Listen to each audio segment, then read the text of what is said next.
views and opinions expressed in this program are those of the speakers and do not necessarily reflect the views or positions of any entities they represent. The Voice Lounge, where voices come to life. Beyond the Grave with BBC Huang and the Man. 26 minutes past the hour of 11 o'clock, and you tuned in on Beyond the Grave with myself, Baby Obuhlesiwu, right here on the Voice Lounge, where voices come to life. This is where all voices come to life, young, old, religious, non-religious. This is where your voice can also come to life. You can send a WhatsApp on 0839507019 at any part of the conversation where you feel like you have a contribution to add or even a question to ask to our special guest. Today we are joined by a special guest, not only special because of who he is, but because I think this is the one session where we will be extracting knowledge from a human library. He is a thought leader and someone who has made me question, my own understanding of my own heritage and what it means to be African in this generation. And it is an honor and a privilege of mine to be having a conversation with him. To be honest, I wasn't sure. I didn't know if it was possible or if I'd ever meet him. But the universe said, hey, Mdanam, the world is full of possibilities. And today he's sitting here. It is an honor and privilege to have you here, Bishop Kunjani. Great thanks and greetings to you. Siyabulisa. Abantu emakhaya, basemsebenzini, basemgwaqweni, people around the world. Yeah. We are bringing you ancestral greetings. And we are happy. What a time to be alive. Oh, what a time to be alive. Just to start the conversation, I want a check-in from you, just a reflection chat to also kind of understand the man that Mr. Joshua Mapponga is. What grounds you, when you feel like, you're overwhelmed by the things of life, by the distractions, by the outside noise? What grounds you? What brings you back to self, I've developed a very, very unique way of dealing with highly toxic and stressful environments. And that has to do with me finding myself and the talents and the gifts that are intrinsically embedded in myself, together with my interests and my sense of adventure. So a bit of art and crafts, agriculture, construction, and etc. So I spread my energies across a wide variety of activities so that I don't have to do one thing and get stuck there. When I feel I'm getting depleted here, I literally unplug from one thing and then plug into the other and consume my energy and then unplug again and plug. I could be writing a book. When I feel my head is hitting the ceiling, I could start a craft and start making some heads on some beads. When I feel my fingers are getting sore, I can start making some sticks. This is a hat you've made, by the way. When I feel it's getting sticky, start cutting some cloths or do some designs or plant some trees or the most adventurous of them all, I could find a cave or a mountain or a river or a forest and just move in there. But actually, I've replenished and I've renewed myself quite often. Because as you know, the world is quite toxic. And if you listen to what everybody is saying, you may end up doing nothing. You do religion, you're lost. You do politics, you're wrong. You do culture, you're demonic. It's almost like just stand there and do nothing. But we can't. We are dynamic by nature. And as such, I think the way of approaching our challenges must be as dynamic. Try and spread yourself around. Cook, clean. Cook, clean. You cook and clean. Yes, I cook a storm. I cook a storm, yes. And I like also interior designing. I mean, I have small little houses or my flats. I do paintings. Wow. Of more than 400 paintings. Wow. I like interior designing, moving furniture around. Creating. Are you actually good at painting? There's a video that they put up and some pictures that are there. You can Google them up. Okay. Ponga J's paintings. I do abstract paints and stuff like that. So quite a bit of something and for me again, it's therapeutic. As much as writing is therapeutic for me. I mean, I've done more than 15 books now. So when I really have an idea that is eating me up and I want to drain my head out of it, I have to get it out. So I have to write it down and and pictures and other things. So it's a variety of activities, I think. But you do have those moments where you feel like the world is just crashing down. Because I think we know you as the man who has everything figured out. You know, you are a human library. You know a lot about everything. And one would think, perfection. You don't have those moments the where disappointing moments for me are mostly when the knowledge of what must be is confronted with the arrogance and the ignoring of those that are in power to institute a simple change which can transform lives. I'll give you a simple example. For example, you have a country that is lied to, that you can create your economy by printing money, but that the money gets inflated. Then they come around and lie and say, you can only put some gold reserves. And after some gold reserves, then print your money. But that's a lie again. Why gold only? Why not platinum? Why not uranium? Why not rare earth? Why not lithium? Why not coffee? Basically, print money based on stock.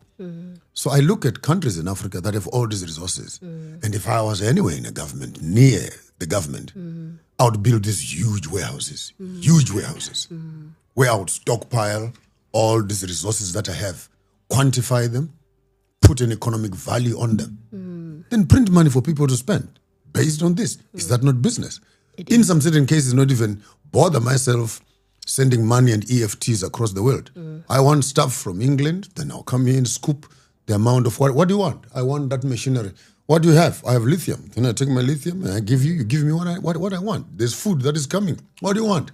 I want uranium. I give you uranium, you give me. So barter system for now. When you understand things in that simplistic way, and then comes these intellectuals who begin to tell you about GDPs and imports and exports. And in the hands of these intellectuals, we have suffered bureaucratic delays to an extent where communities are protesting, unemployment, and to me, yes, that's when I feel the world is falling apart. Because in my head, it creates what I call psychological dissonance, cognitive dissonance, literally. Yeah. But why do you think that is? Why do you think our African governments and our African leaders are not getting that? They can do better. They're institutionalized academically to think like that. They all went to school. They have PhDs. They have masters. They went to Harvard. They went to do Gideons or Gordons or whatever it is. Gibbs. They have papers to justify what the professor from Harvard and from Britain said. So it's impossible that you can actually teach the African West and then he works African. Or you teach him East and then he works African. You're putting round poles in square holes. And so there's a mismatch between the quality of the leader that we have and the practical issues that are on the ground on which they are working. Yeah. How can you be an African child who comes from Eastern Cape who does not know the sacred places that are in Eastern Cape? Yes. Right here. Your heritage is next door, but that heritage is written nowhere in your books. Nowhere. You're at 5 kilometers from Port and Jones in those beautiful pools. You're like 10 kilometers away. You have never been told the value, the use, and how the local community can create an eco-tourism around that, make businesses, create massage parlors, create what I'm just using a very simplistic way of business, collecting those waters and packaging them and selling them with the whole world and making money, the sacred pools and these ideas of innovation. Yeah. And until our education begins maybe to have a conversation around the critical issues, how does the African child convert their raw materials into business opportunities and export them? Who will come hereby apply for a job. I work under pressure. I'm a team player. You know, what a weak education. I mean, yesterday on flight, I sat down with this lady who was busy telling me about fees must fall. Very, very patriotic and passionate. Yeah. Fees must fall. We are fees very must fall. Passionate as and young I people. said to her, as a young lady, I said, "Oh, what a poor agenda! How can you be fighting for fees must fall when, in fact, curriculum must fall?" You are fighting for an education that is not available. And you want fees to fall so that you can access a useless education. I'm not saying it's useless in terms of the reading and writing, but the value of it. It's universities have become a photocopying ground of unemployment.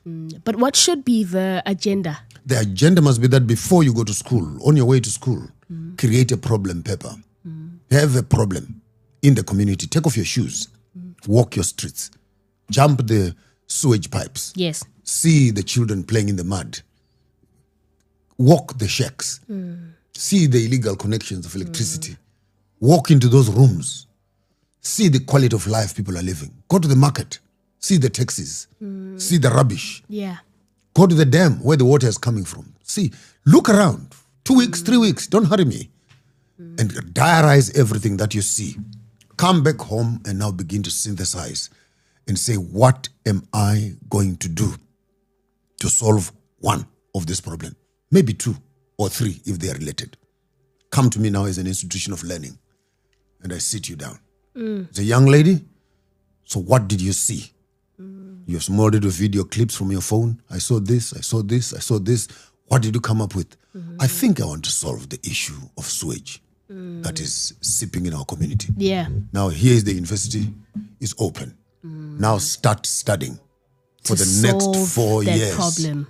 And in the next 4 years, you're getting introduced to systems, how architectural work, sewage, recycling, packaging, and etc., water reticulation, and etc. You are networking with other engineers in all that project. By the time you finish your school, me as government, I would trust you with funds in youth development fund and say, now, go back to the community in Tanzania and solve that problem. Now, here you are. 2 different students coming out of one institution. One is set on solving a problem. One goes back into the village, and by the time they close their eyes, there's no more pipe that is leaking of sewage in the community. The other one will put more sewage onto the road. You know, you mentioned this disconnect with young people and their heritage, and young people not knowing their heritage. It is Heritage Month, and it has become this thing where we just wear, you know, our traditional regalia. Yes, we wear traditional regalia only on the 24th of September, and that's all. But could you start, you know, by breaking down what heritage really means for us as Africans, especially in a way that young people can understand? Colonialism capitalizes on the colonized to patronize it with cash. You buy a culture that is oppressing you. You support it with your cash. It does not go for free. Yeah. If you are going to be Eurocentric, you are going to eat Eurocentric. You pay for that food. You are going to dress Eurocentric. You pay for that. You are going to go couture, which is Gucci, classy. You pay for that. You're going to do a lifestyle that is French restaurants, moieties, you know, champagnes. Premium. You know, you see, when you are getting educated, being introduced to those Barbie dolls and whatever, the pictures of beauty, the pictures of success, what kind of a house are you going to live in? What kind of, when you're successful, what must you look? And school works to build that picture for you. And then by the time you graduate, you're going to take all your money to build, to fit into those tight pants that you were told this is what you look like. You're going to poke your ears and poke your tongues, put belly buttons and etc. because the whole educational experience was to introduce you to your lifestyle. So you need to patronize the culture that has occupied you. Now hear me saying the most unfamiliar thing. The African now needs to colonize himself with himself. She needs to colonize herself with herself. Please unpack that. We need to repopulate the propaganda that has been pumped in our heads with the propaganda of ourselves until we begin to have a better picture of ourselves in ourselves. And only from there will we begin to eat indigenous. Will we begin to dress indigenous? Will we become creative in terms of taking holidays to sacred places? Will we know that going to Port and Jones and getting myself washed in those pools is more important than going to Easter and busy singing the Jesus who died on the cross and he never came down? So that for me, when you're talking about heritage, then I get really passionate because then heritage becomes the bank of our currency. I've been to Singapore. When you get in there, the first thing that you see, which is being marketed, it is the Singaporean shirt, that material. You get to China, you get to Dubai, you get to Britain. I was there a few months ago. There's nowhere in all those shops that you don't see that small little British flag. As pyramids, as I don't know what, as caps, as what are they selling? They're selling you the British Empire and the emblems of their history. The Piccadilly Circus, the Oxford Circus, the London Bridge, the Buckingham Palace, miniature this, miniature that, and the world is spending millions just to say, I was in Britain and this is what I brought. You come to Africa. The first thing that insults you is a restaurant when you wake up in the morning. What are you going to have? French breakfast or English breakfast? In Africa. Are you telling me that you imported this food from France? That I'm eating here, you call it French breakfast. English breakfast. Tanzania.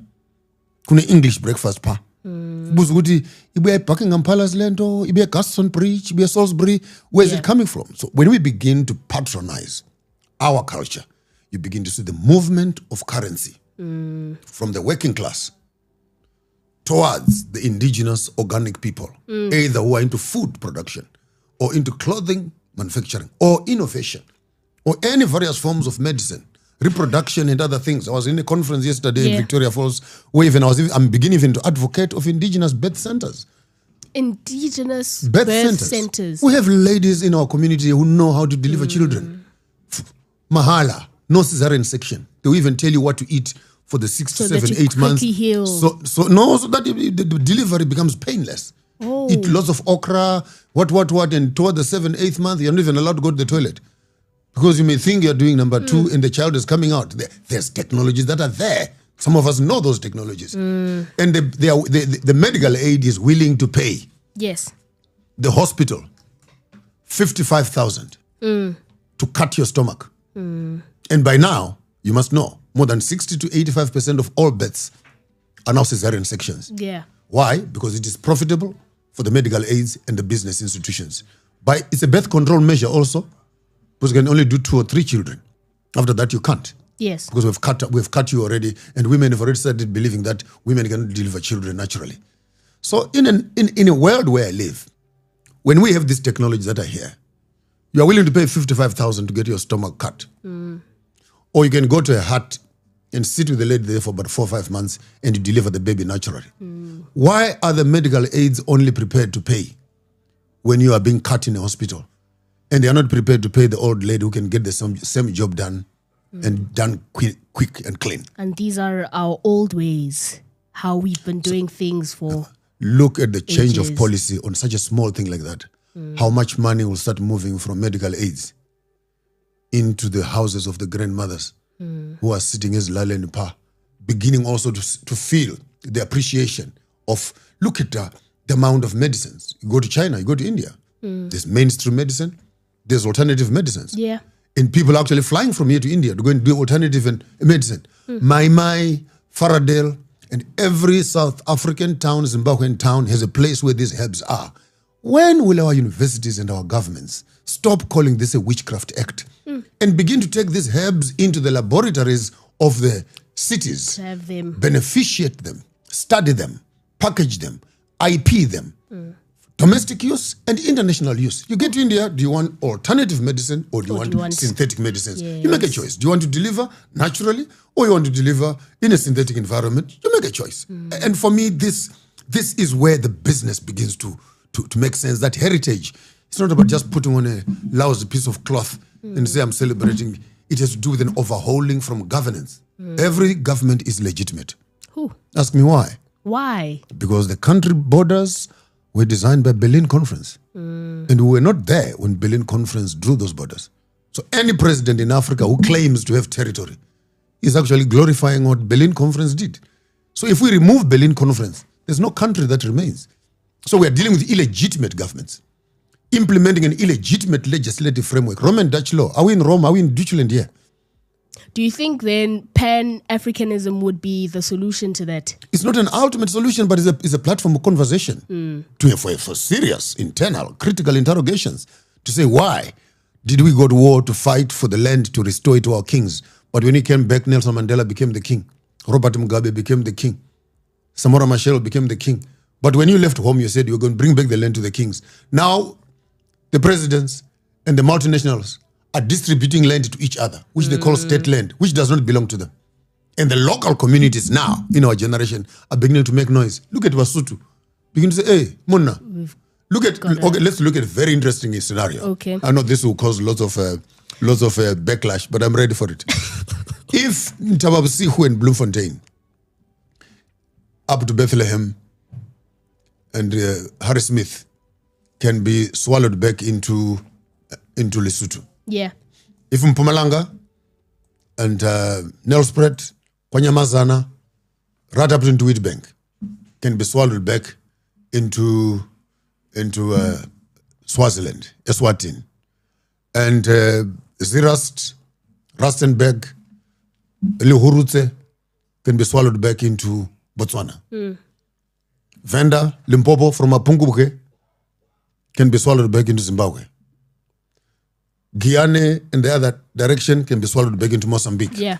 Maybe the real question is, how much of South Africa do we think we have? Because the borders which we are using are colonial borders, which were not designed by us, which disregarded the people who are living around these areas, even up to date, whose relatives are across both lines. You must have a passport to visit your aunt who is across the river. So you are, based on that, pro one currency, one state, one president? I would not say it better. One president, one army, one form of education, one language, one stock exchange, one satellite for entertainment. And of course, it just makes business much, much easier. And the illusion that many South Africans have is that whole Africa will run to South Africa. No, we all love our countries. We come here because the resources, the workspaces, there are much more varieties of what we need. If you look right now on your export spaces, Zimbabwe is buying not less than 30 to 60% of the products from here to Zimbabwe. So why are they buying these things if there are no people there? Many of these people are coming here too. But imagine when we activate the manufacturing and industrial fraternities within those countries and people are able to access work at the doorsteps of their houses. South Africa will benefit from that because then you become a shopping center. We make our money where we are and we come and buy here. Unfortunately now, because there's poor industrialization, we come to South Africa both for work and for shopping. If you doubt that, go and stand in Pietersburg every year at the end of the year. See how many of those cars, those kumbis, are driving, and all of them are loaded from the roof. And every day those buses you see going out there, ask them to open that small little thing at the back, that trailer there. See the amount of TVs and furnitures and food and tell me that all that transaction that is happening there is not benefiting South Africans. It is. So in the long term, yes, Dudula and other people, I hear the frustration. I hear the short term. Like the other person was saying to me the other day, hey, Mama Ponga, you must go back home. You are taking away our jobs. No, and said, don't be plural. Talk to me. And says, you are taking away your job. Your job. And I said, okay, what is my job? Okay, Maponga J writes. I'm a writer. I'm an author. So if I take my pen and paper and I start writing my books, which job have I taken away from you? From you. Damn you, take your pen and paper. And write. Right. I write TV programs. Whose job am I taking away? Write for yourselves. And I think a doctor, a medical doctor who graduated from the University of Zimbabwe is working here. You're taking away my job. A whole person who failed matric, arguing with a doctor who saved his mother and grandmother in hospital. He's taking away your job. But just go to school and study and become a doctor also. Most likely gave birth to him. What are your hopes, Bishop, for the continent of Africa? My hope is you. My hope is you, young people. Because as long as we have the same narrative and style of thinking, even if you get into power, you do what your leaders are doing, if not worse. We needed a new software so that we can be able to control the hardware. We needed a new way of thinking so that we can change the institutions of power. Because these institutions of power were not built for us, with us in mind. They were built to maintain the multinational looting of resources out of the country. And until our young people can begin to know where to protest, stop destroying and digging up roads that have been built by the municipalities and the government, guys. Go to Rustenburg. Go to these mines and stop those trucks. That's where the real looting of your resources are happening. So the correct agenda set, that is the hope that I have for Africa, and it's beginning to work. And I'm glad when I hear presidents such as Boko, they're beginning to talk my language, guys in Zimbabwe, Kazambi, they're talking. And I look at Hakainde, picking some of the principles that I've been espousing for the past 20 years. And now when I hear Ibrahim Traore implementing the Farmers of Thought Road to One Africa agenda, even to go and extend that in next month, we're actually going with Chombori and PLO Lumumba. The 1,000 Americans have been given permanent residence in Burkina Faso. Oh. So we're going to be welcoming them into Burkina Faso. He is the president. Now look at this. You have these doctors. You have these technicians, IT specialists, media gurus, financial mongols who are black, who want to come back home. They have their money, they have their education, they have their resources, and they have their experience. All you do as a country is to give them a piece of land and say you can start building your houses here. These are proper legal immigrants who are returning home, and they bring with them the necessary skills. My advice to Traore when I go to see him next month is profile all of these people that have come, attach them to various ministries, and pull out the juice of their intellect, as the Western world is also doing on us. All our most educated and experienced young people. Every country, the Rhodes Foundation. Ask me what its business is. The Rhodes Foundation. Ask me what is their business. The Rhodes Foundation. It is to harvest the best of what South Africa has and ship it away. And we end up being ruled by fools. And you wonder what is the problem in Africa, in the America, in the United Nations come around. We don't understand the African problem. We don't understand. You must understand. How can you take the cream of the country through these scholarships? They're in Germany right now. They're in America. They're in Florida. They're in Massachusetts. They're in Cambridge. They're in Australia. And they're not coming back. These are engineers. Building other nations, building other countries. And these people who are doing this, it's evil. Ukok elalini pha eKonce will sell her cows and her goats. She will sell bananas and mangoes and apples to send their child to Fort Hare. The child in Fort Hare is harvested by Rhodes University and is shipped across the ocean. Never to come back again, except to sending mama a small little lousy $100 a month to buy groceries. And yet this child has emptied the whole kraal of cattle and exhausted the parents in their own homes. And for me, when the Western world is doing this, we may think that this is bliss. But in the return of that, when we now as Africans begin to get into America, into Europe, and we're also able to harvest these children, then we can benefit from the resource of which they have invested as much as they've also harvested from what we have invested in. Remember, you can send your messages on 083-950-7019. That is 083-950-7019. We do have a couple of voice notes here. It said that they are for you. So please listen. If you have a response, please respond accordingly. Good morning, Please Voice wear your Lounge. My name is headphones so Harry that- Simontala from Zambia. Voice Lounge. My name is Harry Simontala from Zambia, Secretary General of the National Freedom Front here in Zambia. And it's interesting that you're having the guest who is Bishop Joshua Maponga. My question to him would be, here back in Zambia, we just started a political party which is predominantly led by young people because we want to contribute to the political discourse as young people, but also the party is inclusive of all ages. My question would be, what message would you have to young people with such ambitions that at most are left to old experienced people who have been in politics for quite some time? Then we're just starting. What could be your advice and a message that you would have for people like us here in Zambia? I'll give you a three-tier strategy.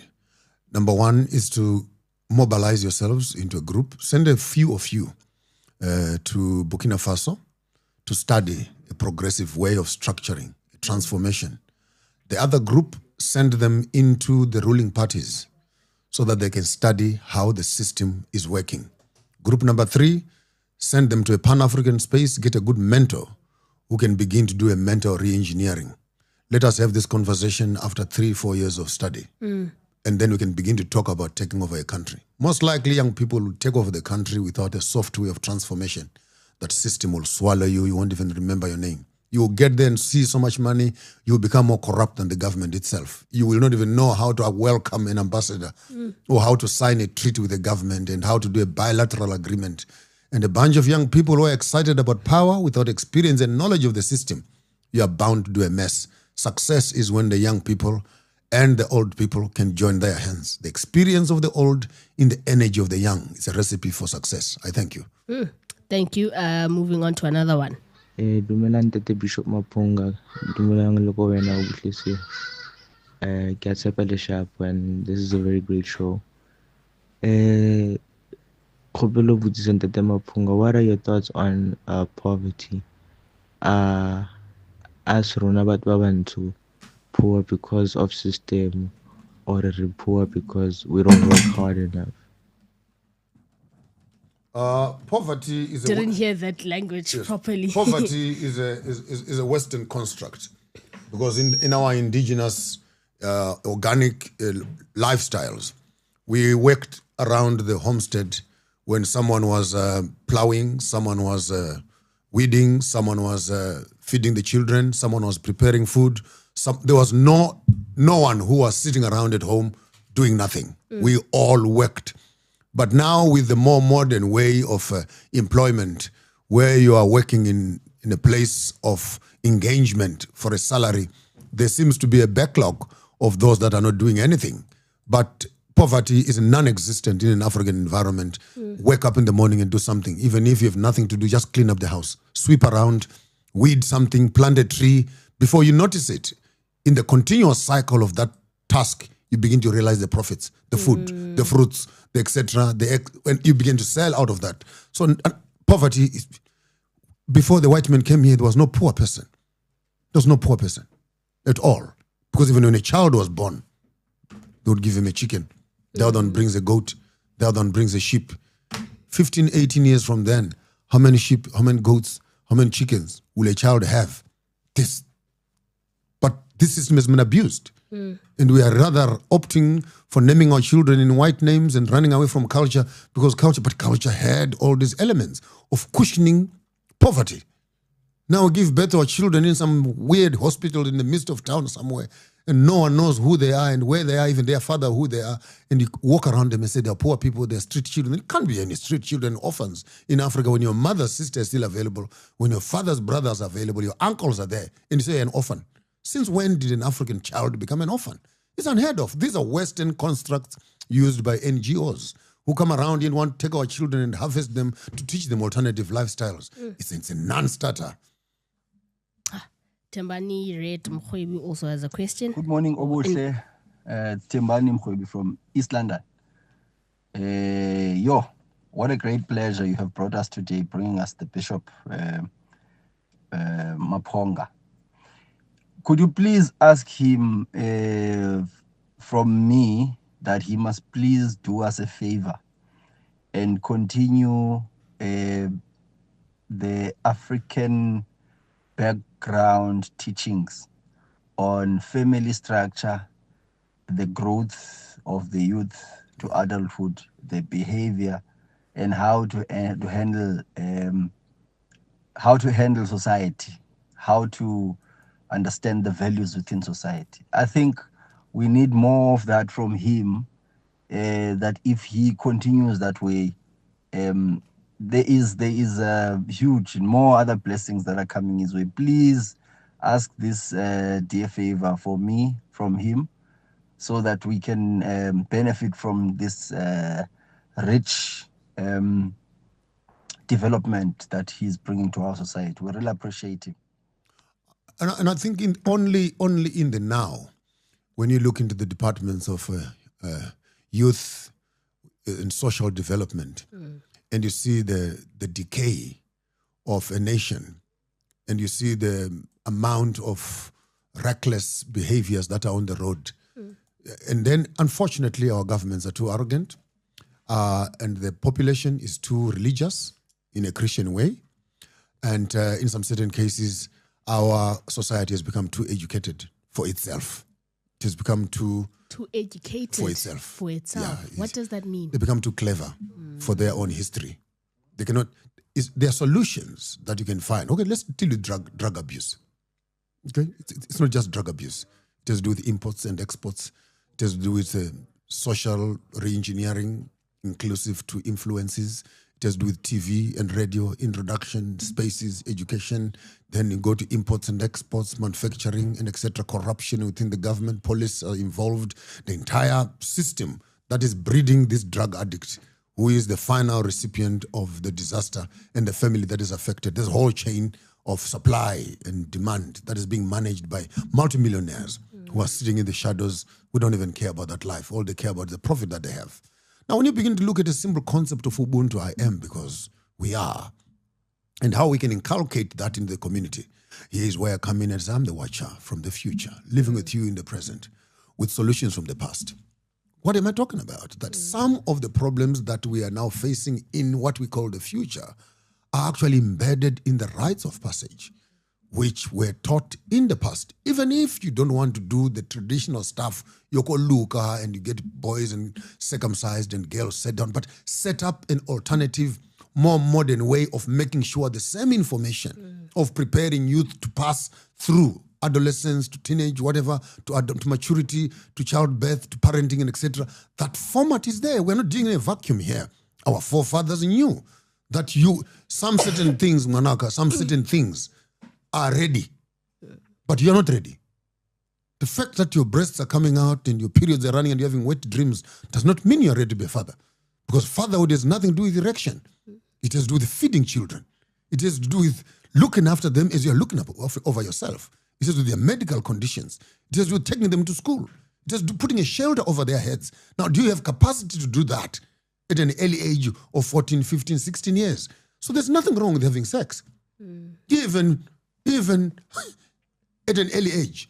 But the question is that the repercussions of that are more dangerous. Then come around and say, no, we can have that type of stuff without necessarily worrying about being pregnant. But are you sure that while you're doing that, the psychological damage, the physiological and cultural and spiritual accumulation of mileage, will you be able to deal with that post your marriage and etc.? So our society has always guarded the vulnerability around our youth, so that by the time you start making your choices, you have a clean page on which you can start. So ask me, what is parenting?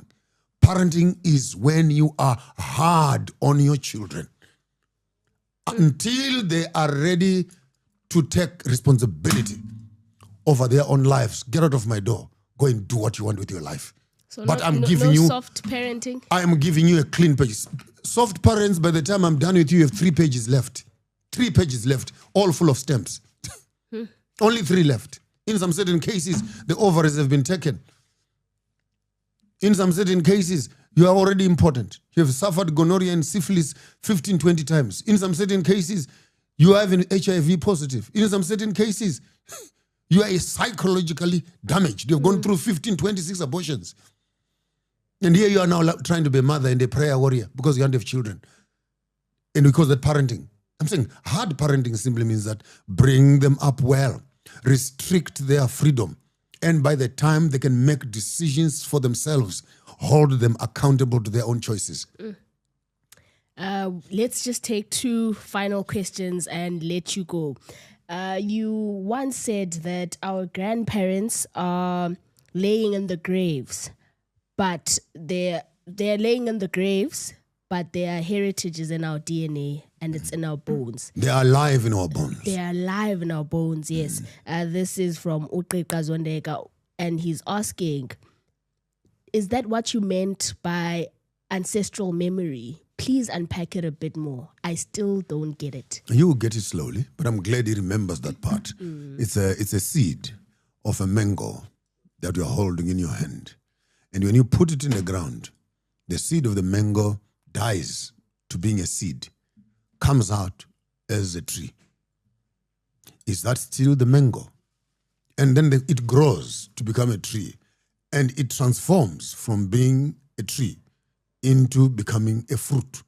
And inside the fruit, there is a seed, and there's a DNA, which when you take and you plant again, the continuity of the mango continues to exist as long as there's a conducive environment for its transformation.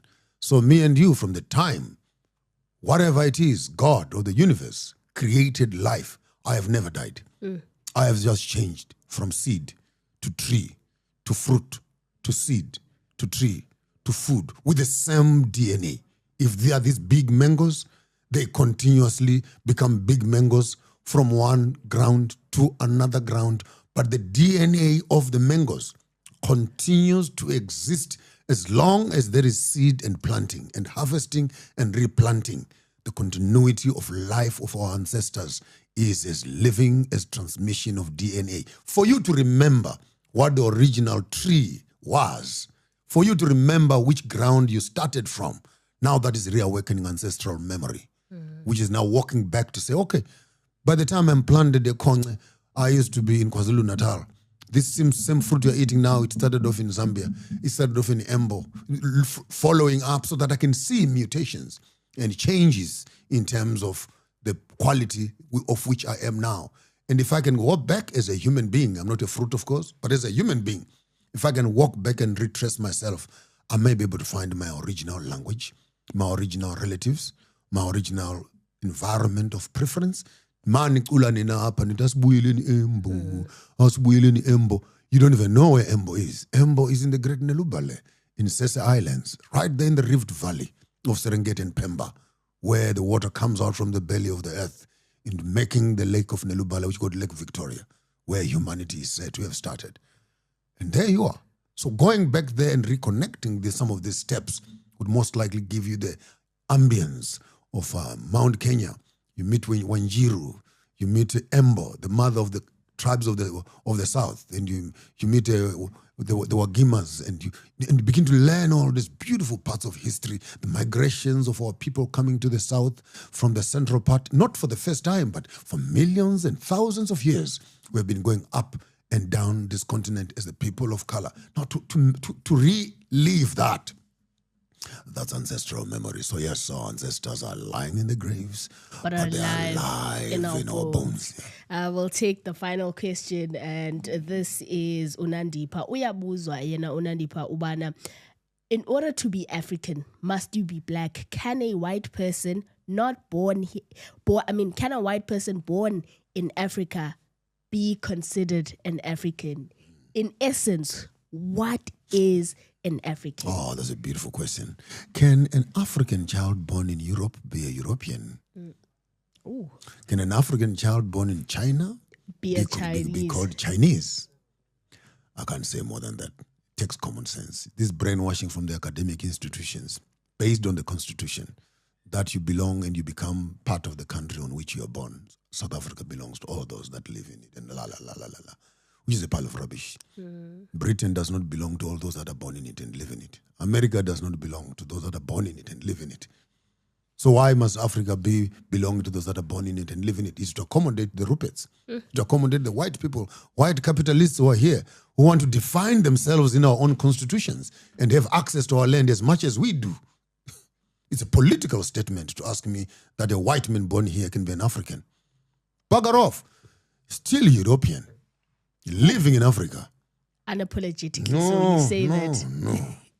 No. Just to close off the session, just something that's weighing on your heart right now that you want to share with the younger generation or even everyone else, just something that you've been thinking about a lot lately. Since this is Heritage Month, I'm writing a beautiful book on the beads and women's reproduction system. I just hit on a ball of information that blew my head off. And that is that when a young girl in the olden days used to start her periods, they would put a red bead here, second day, third day, fourth day, fifth day, seventh day. How are you feeling now? It's thinning up. Then they'll put orange, 1, 2, 3, 4, 5, 6, 7. How are you now? It has stopped. Then they put the white ones, 1, 2, 3, 4, 5, 6, 7. How are you feeling now? I'm feeling very itchy and tingery. Then they put on the green ones. So the first cycle of the 28 days from the start of their cycle, she would actually be able to know where the moon is at any part of the month. If today any African girl child does not know where the moon is, I want to give you a new word. You are the oops generation. Oops, I missed my With period. oops. Ooh. Thank you so much And for when they this. say, oops, I missed my period, and they phone you as a boyfriend, you know what happens. Your balls start to shrink. Again, thank you so much for joining us, Bishop. You'll be giving us an offering. We have an instrument here before us. What is it? This is what they call this a kalemba, rather, which is a young brother or a young sister of the mbira. So literally, The Mbira is the bigger one. no, it's not just big. It's just Okay. But a friend of mine, I got a new friend now in Eastern Cape here. Okay. He took me to a shop this morning, and when I saw this instrument, I just felt like a teenager. And you want to play for us. Guys, that was Bishop Joshua Maponga, and I hope you enjoy his performance. He is going to blow our minds. He feels like a teenager, a young child, and he wants to share that with us. Up next is The Refuel with Tsepo and Shoes. I hope you enjoy.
So did you just make that up now? I don't even know what I was playing. The Voice Lounge, where voices come to life.